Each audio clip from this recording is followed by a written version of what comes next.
C'est son petit coin de paradis et il en est fier. Voilà 33 ans que Joël vient ici toutes les semaines cultiver ses courgettes, ses tomates, ses poireaux. À quelques kilomètres à peine de son appartement à Vray, c'est là, dans son jardin de Dolmar, qu'il profite de la vie pour 20 € par mois. Mes enfants ont grandi ici, ils ont appris à faire du vélo, on est passé l'été, quand il fait beau on fait un barbecue en famille parce qu'en immeuble il ne faut pas faire trop de bruit, que le soir ici on peut rester, puis on peut faire du bruit, ça ne dérange personne. Tous ces locataires s'y sont même construits de petites maisons, plus de 150 en tout. Mais la mairie du Havre tente depuis longtemps de racheter cet espace pour y construire un chemin du littoral. Impossible de trouver un terrain d'entente, alors la propriétaire Sophie Pélican s'est vue rappeler que toute cette zone était non constructible.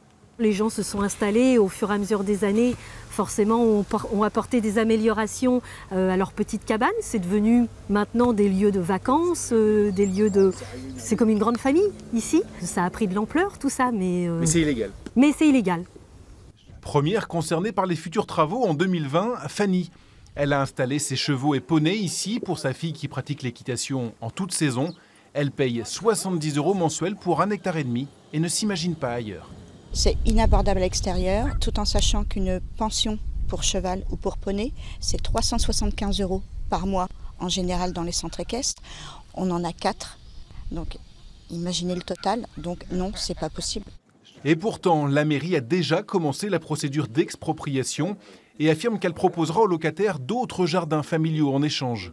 Après 15 ans de discussion, l'argument ultime, c'est la loi.